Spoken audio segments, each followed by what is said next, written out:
बिस्मिल्लाहिर्रहमानिर्रहीम। Today's topic of discussion is screening test. तो screening test, एक बात याद रखना कि ये सेकेंडरी प्रिवेंशन के अंदर आते हैं। अब जो स्क्रीनिंग टेस्ट होते हैं ये हमेशा एसिम्प्टोमेटिक इंडिविजुअल में किए जाते हैं और इनका मेन पर्पस है early diagnosis and prompt treatment. जल्दी डायग्नोस करो इसको एसिम्प्टोमेटिक स्टेज पर और फ़ौरन उसको ट्रीट करो। Clear. Screening test are not diagnostic test होते हैं। मतलब अगर किसी में स्क्रीनिंग टेस्ट पॉजिटिव आ चुका है तो फिर आपने कोई ना कोई कंफर्मेटरी टेस्ट करवाने हैं। अब गुड स्क्रीनिंग टेस्ट, जो अच्छा स्क्रीनिंग टेस्ट होता है उसके क्या फीचर्स होते हैं? अच्छा स्क्रीनिंग टेस्ट की सेंसिटिविटी ज़्यादा होती है। सेंसिटिविटी ज़्यादा होने का मतलब है कि ये ट्रू पॉजिटिव को डिटेक्ट करेगा और ट्रू पॉजिटिव का उलट क्या होता है? False negative. तो ट्रू पॉजिटिव ज़्यादा हो गए, फॉल्स नेगेटिव कम हो गए। और ये टेस्ट रीजनेबली थोड़ा सा स्पेसिफिक भी हो सकता है। ठीक हो गया। क्लियर। इसके अलावा जो स्क्रीनिंग टेस्ट होते हैं सिंपल होने चाहिए, सेफ होना चाहिए, एक्सेप्टेबल होना चाहिए, चीप होना चाहिए, इनएक्सपेंसिव होना चाहिए और ये उस स्टेज में डिटेक्ट करे कि ट्रीटमेंट पॉसिबल भी हो। क्लियर। ठीक हो गया। और वो डिजीज़ भी इंपॉर्टेंट होना चाहिए।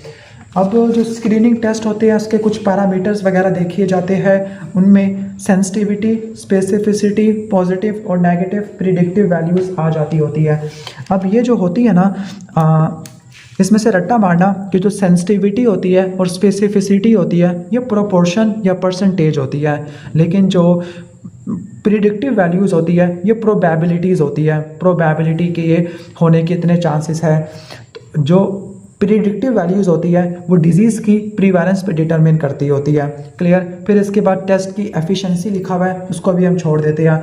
अब ये जो होता है ना सेंसिटिविटी स्पेसिफिसिटी निकालना, तो सबसे पहले आपने डायग्राम बनानी है। ऐसे आपने डब्बा बनाना है, एक स्क्वायर बनाना है, 2x2 टेबल बनाना है। इस साइड पर टेस्ट या रियलिटी, इस साइड पर आपका कोई टेस्ट आ जाएगा और इस साइड पर डिजीज़ या रियलिटी कि असल में है क्या।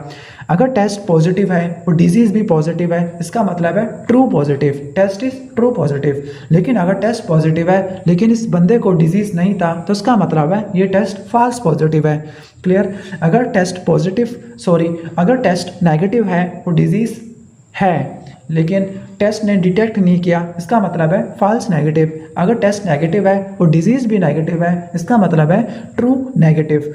अब जो सेंसिटिविटी और स्पेसिफिसिटी कैलकुलेट करनी है तो आपने हमेशा ऊपर से नीचे की तरफ आना है, वर्टिकली मूव करना है। और जो आपने प्रिडिक्टिव वैल्यूज़ निकालनी है उसके लिए आपने हॉरिजेंटली मूव करना है। फॉर एग्जांपल सेंसिटिविटी कैसे निकालेंगे कि कितने में ट्रू पॉजिटिव आया, कि कितने में जिनका टेस्ट पॉजिटिव था उनको डिजीज़ था और टोटल कितना डिजीज़ थे। तो टोटल कितने डिजीज़ थे और उनमें से कितने डिजीज़ वालों में टेस्ट पॉजिटिव आया, तो ये था सेंसिटिविटी। तो सेंसिटिविटी में आप ऐसे मूव करते हैं। स्पेसिफिसिटी में ट्रू नेगेटिव को देखा जाता है, तो वो कैसे करेंगे? ट्रू नेगेटिव ऊपर और टोटल कितने लोगों में डिजीज़ नहीं था नीचे वो आ जाएगा। अब पॉजिटिव और नेगेटिव प्रिडिक्टिव वैल्यूज़ निकालनी है तो आपने हॉरिजेंटली जाना है कि कितने में ट्रू पॉजिटिव था और कितने में टेस्ट पॉजिटिव आया और कितने में ट्रू नेगेटिव था और कितनों में टेस्ट नेगेटिव आया। तो ये पॉजिटिव और नेगेटिव प्रिडिक्टिव वैल्यूज़ होती है। तो sensitivity is the true positive. Sensitivity ये डिटेक्ट करता है, यानी जो ऐसा टेस्ट ये the probability of a test या probability of all people with the disease who test positive. ठीक हो गया। क्लियर। या ये टेस्ट की वो एबिलिटी जो ऐसे इंडिविजुअल को आइडेंटिफाई करे जिनको वाकई में डिजीज़ है। तो मैंने वर्ड प्रोबेबिलिटी यूज़ किया, सॉरी, प्रोपोर्शन होता है, परसेंटेज होता है। The proportion of all the people with the disease जिनका टेस्ट पॉजिटिव था, टोटल डिजीज़ में से जिनका टेस्ट पॉजिटिव था, या ability of a test to correctly identify those individual जिनको डिजीज़ है। ट्रू पॉजिटिव को निकालना, this is a sensitivity, true positive के लिए होती है। और जितनी सेंसिटिविटी ज़्यादा होगी उतना ज़्यादा टेस्ट इज़ हाईली सेंसिटिव। यानी ये जो हाईली सेंसिटिव टेस्ट होते हैं ये स्क्रीनिंग के लिए इस्तेमाल होते हैं। अगर ये 100% होगी तो इसका मतलब है कि ये डिजीज़ को रूल आउट कर देगी। ये बहुत इंपॉर्टेंट है, ये डिजीज़ को रूल आउट कर देगी। मतलब अगर सेंसिटिविटी ज़्यादा है तो ट्रू पॉजिटिव ज़्यादा है और ट्रू पॉजिटिव का उलट क्या होता है? False negative. तो फॉल्स नेगेटिव नेगेटिव के चांसेस कम है। तो इसका फार्मूला ये सेंसिटिविटी का या 1 माइनस फॉल्स नेगेटिव। अगर सेंसिटिविटी टेस्ट की ज़्यादा है इसका मतलब है कि अगर वो टेस्ट नेगेटिव आ जाता है तो उसका मतलब है डिजीज़ नहीं हो सकता। फॉर एग्जांपल SLE के अंदर SLE वाले पेशेंट में हम ANA लेवल्स कराते हैं, अगर ANA लेवल्स नहीं आए तो कभी मर के भी SLE नहीं हो सकता। लेकिन अगर ANA पॉजिटिव आ गया है तो SLE हो सकता है लेकिन कन्फर्मेटरी नहीं है। क्लियर। तो सेंसिटिविटी में स्नाउट वाला प्रिंसिपल आता है कि अगर ये टेस्ट नेगेटिव हो गया तो ये डिजीज़ मर के भी नहीं हो सकता। High sensitive test are use for screening. Clear. तो ये आ जाएगा। स्पेसिफिसिटी में प्रोपोर्शन ऑफ ऑल पीपल जिनको डिजीज़ नहीं था, टोटल जो जिनको डिजीज़ नहीं था और उनमें कितना में टेस्ट नेगेटिव आया है। The ability of a test to identify true negative. अगर ये 100% है तो ये डिजीज़ को इंक्लूड कर लेंगे। फॉर एग्जांपल अगर हम double standard DNA antibody levels कराएं और वो पॉजिटिव आ जाए इसका मतलब पक्का ठक्का SLE है। तो अगर ये वैल्यू 100% आ जाए तो ये डिजीज़ को रूल इन करती है। और स्पेसिफिसिटी ट्रू नेगेटिव के लिए होता है और ट्रू नेगेटिव को उलट करूँ तो फॉल्स पॉजिटिव बनेगा। दैट मीन्स फॉल्स पॉजिटिव कम होते हैं। तो उसका मिमोनिक स्पिन है कि हाईली स्पेसिफिक टेस्ट अगर पॉजिटिव आ जाए तो वो डिजीज़ को रूल इन करते हैं। High sensitive test are use for screening जबकि high specificity test are use for confirmatory test. ठीक हो गया। फिर इसके बाद पॉजिटिव और नेगेटिव प्रिडिक्टिव वैल्यूज़ है। ये प्रोबेबिलिटी होती है कि अगर किसी का टेस्ट पॉजिटिव आ गया, कोविड का टेस्ट पॉजिटिव आ गया तो कितने %, क्या बल्कि क्या प्रोबेबिलिटी है कि उसको कोविड होगा। तो जिनका टेस्ट पॉजिटिव आ गया क्या उनको वाकई में डिजीज़ है या नहीं। This is a positive predictive value. तो इसमें ट्रू पॉजिटिव और कितनों में टेस्ट पॉजिटिव आया था, पॉजिटिव। अब रट्टा मारना कि positive predictive value is directly proportional to pre test probability, कि अगर डिजीज़ होने की प्रोबेबिलिटी ज़्यादा है। क्लियर। तो पॉजिटिव प्रिडिक्टिव वैल्यू ज़्यादा होगी। मतलब अगर डिजीज़ की प्रीवैलेंस ज़्यादा है, प्री टेस्ट प्रोबेबिलिटी ज़्यादा है तो पॉजिटिव प्रिडिक्टिव वैल्यू क्या होगी, ज़्यादा होगी। तो अगर पॉजिटिव प्रिडिक्टिव वैल्यू को बढ़ाना है तो स्पेसिफिसिटी बढ़ा दो, प्रोबेबिलिटी बढ़ा दो, प्रीवैलेंस बढ़ा दो, पॉजिटिव प्रिडिक्टिव वैल्यू कम हो जाएगी। उनको कम कर दो, उलट कर दो तो नेगेटिव प्रिडिक्टिव वैल्यू आ जाती है। क्लियर। सही हो गया। उम्मीद है कि समझ आ गया होगा। तो ये सब चीज़ें हैं। नेगेटिव प्रिडिक्टिव वैल्यू का मतलब है कि जिसका टेस्ट नेगेटिव आ गया है उसको एक्चुअली डिजीज़ नहीं है, तो ये नेगेटिव प्रिडिक्टिव वैल्यू बताती है। अब ये कर्व इंपॉर्टेंट है। इसमें अगर हम इस कर्व में यहाँ पे डिजीज़ एब्सेंट है, यहाँ पे डिजीज़ प्रेजेंट है, यहाँ पे ट्रू नेगेटिव है जिनमें डिजीज़ नहीं है और यहाँ पे ट्रू पॉजिटिव है जिनको पक्का डिजीज़ है। क्लियर। जिनको पक्का वाला डिजीज़ है। अब यहाँ पर इस पोर्शन में कुछ फॉल्स नेगेटिव है। फॉल्स नेगेटिव का मतलब है कि जो टेस्ट है वो नेगेटिव है लेकिन डिजीज़ हो सकते हैं, और इस पोर्शन में फॉल्स पॉजिटिव है। फॉल्स पॉजिटिव का मतलब है कि टेस्ट पॉजिटिव है लेकिन उनको डिजीज़ नहीं है। क्लियर। ठीक हो गया। तो ये रट्टा मारना मतलब नेगेटिव वाली एरिया में नेगेटिव आएगा, पॉजिटिव वाली एरिया में पॉजिटिव आएगा। अगर हम किसी टेस्ट का थ्रेशोल्ड कम कर देते हैं, मतलब B से A की तरफ जाते हैं, जब हम किसी टेस्ट का थ्रेशोल्ड क्या करेंगे,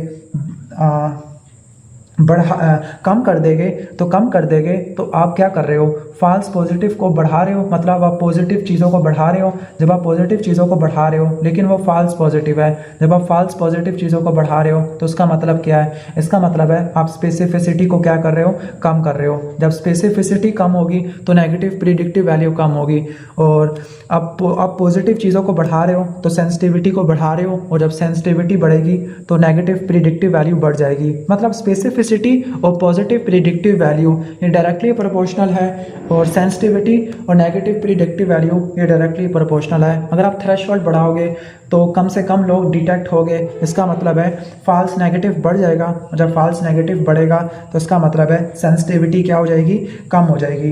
क्लियर। जब सेंसिटिविटी कम हो जाएगी तो नेगेटिव प्रिडिक्टिव वैल्यू कम हो जाएगी और स्पेसिफिसिटी बढ़ेगी और पॉजिटिव प्रिडिक्टिव वैल्यू भी बढ़ जाएगी। क्लियर। तो एक क्राफ्ट होता है जिसके अंदर ये डायग्नोस्टिक टेस्ट हम यूज़ करते हैं। क्लियर। जिसमें सेंसिटिविटी स्पेसिफिसिटी को प्लॉट करते हैं, यानी ट्रू पॉजिटिव वाई एक्सिस पर और फॉल्स पॉजिटिव एक्स एक्सिस पर। तो जो ट्रू पॉजिटिव होता है वो सेंसिटिविटी को शो करता है, और जो फॉल्स पॉजिटिव है उसको मैं उल्टा कर दूँ तो ये स्पेसिफिसिटी बनेगा। अगर कोई टेस्ट अपर लेफ्ट क्वाड्रेंट में जा रहा है, मतलब इस एरिया में बिलोंग कर रहा है, तो उसकी ट्रू पॉजिटिव भी ज़्यादा है, सेंसिटिविटी भी ज़्यादा है और फॉल्स पॉजिटिव कम है, यानी स्पेसिफिसिटी भी ज़्यादा है। तो उम्मीद है कि समझ आ गया होगा। क्लियर? तो उम्मीद है कि समझ आ गया होगा। इसके अलावा कुछ बायस होते हैं स्क्रीनिंग के अंदर। फॉर एग्जांपल लीड टाइम बायस होता है, जिसमें आप डिजीज़ को अर्ली डिटेक्ट कर सकते हैं। ऐसा लगता है कि सर्वाइवल ज़्यादा लंबा होगा इवन अगर आउटकम अनचेंज हो। लेंथ टाइम बायस में जो स्क्रीनिंग होती है वो स्लोली प्रोग्रेसिव डिजीज़ को डिटेक्ट कर लेती है जो लेस एग्रेसिव होते हैं। ओवर डायग्नोसिस बायस है, आप डिजीज़ को डिटेक्ट कर लेते हो, that would never cause symptom या डेथ वगैरह कराएगा। क्लियर? अब स्क्रीनिंग के लिए बहुत सारे टेस्ट होते हैं मार्केट के अंदर, तो मैं यहाँ पर जल्दी से एक्सप्लेन कर देता हूँ। 18 साल की उम्र में ठीक हो गया, आपने किसकी स्क्रीनिंग करनी है? आपने ब्लड प्रेशर वगैरह हाइपरटेंशन की स्क्रीनिंग करनी होती है। क्लियर? और अगर हाइपरटेंशन है 140/90 है तो आपने एक से ज़्यादा रीडिंग लेनी है, फिर आपने हमेशा कंफर्म करना है। एक रीडिंग पे कभी डायग्नोस नहीं बनाना, आपने हमेशा कंफर्म करना है। कंफर्म कैसे करोगे? एम्बुलेटरी बीपी कफ यूज़ करोगे या घर के अंदर ब्लड प्रेशर या ऑफिस रीडिंग करवाओगे। डिप्रेशन की स्क्रीनिंग 12 से लेकर 18 साल में करते हैं। सेक्सुअली ट्रांसमिटेड डिजीज़ की स्क्रीनिंग भी 18 साल की उम्र में करते हैं। HIV की 15 साल से ऊपर वाले में करते हैं। डायबिटीज़ मेलाइटस की स्क्रीनिंग 25 साल से ऊपर डायबिटीज़ मेलाइटस की स्क्रीनिंग तब करते हैं जब BMI 25 से ज़्यादा हो या अगर रिस्क फैक्टर प्रेजेंट है तो अर्लियर स्क्रीनिंग कर सकते हैं। तो 18 साल की उम्र में ये स्क्रीनिंग करानी है। 20 साल की उम्र में आपने लिपिड डिसऑर्डर की स्क्रीनिंग करानी है फास्टिंग लिपिड प्रोफाइल से।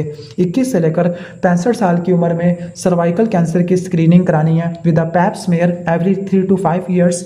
और 30 इयर्स के ऊपर आपने को टेस्टिंग करनी है ह्यूमन पैपिलोमा वायरस की। और अगर 24 ईयर्स से पहले फीमेल आ गई है और STI है तो आपने बाकी सेक्सुअली ट्रांसमिटेड डिजीज़ की स्क्रीनिंग करनी है। 35 साल की उम्र में आपने लिपिड्स और डायबिटीज़ इन दोनों की स्क्रीनिंग करानी है। Fasting blood glucose level, HbA1c, lipid profile कराना है। 40 इयर्स वाले पेशेंट में अगर उनका कार्डियोवास्कुलर डिजीज़ रिस्क फैक्टर 10 साल से ऊपर है तो एस्पिरिन प्रोफाइलेक्सिस देनी है टिल 79 ईयर्स। अगर 40 से लेकर 74 ईयर वाली फीमेल आ गई है तो इसमें ब्रेस्ट कैंसर की स्क्रीनिंग करनी है मैमोग्राफी से एवरी 1 to 2 ईयर।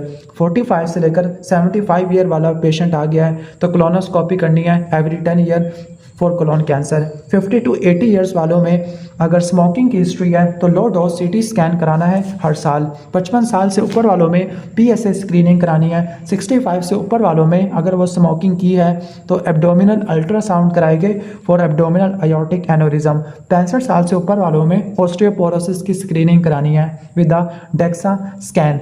क्लियर? तो उम्मीद है कि समझ आ गया होगा।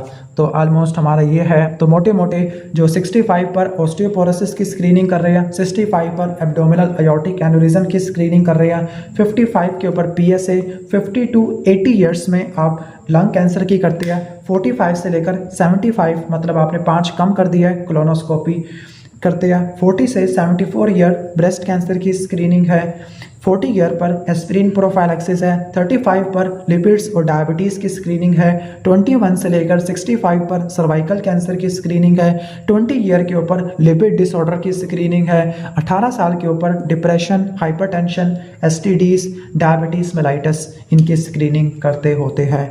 बाकी कोलोनोस्कोपी की स्क्रीनिंग आप 45 से लेकर 75 में करते हैं एवरी 10 ईयर बाय कोलोनोस्कोपी। लेकिन अगर किसी प्राइमरी रिलेटिव को कैंसर हुआ है तो आपने कोलोनोस्कोपी 40 साल पे करनी है या 10 साल पहले उनके डायग्नोसिस से, और एवरी 3 to 5 ईयर पे रिपीट करनी है। अगर अल्सरेटिव कोलाइटिस हुआ है तो उसके 8 साल बाद कोलोनोस्कोपी करनी है एवरी 1 to 2 ईयर। अगर न्यू बॉर्न को APC जीन की म्यूटेशन डिटेक्ट हुई है तो कोलोनोस्कोपी 10 से लेकर 12 साल में करनी है एवरी 1 to 2 ईयर।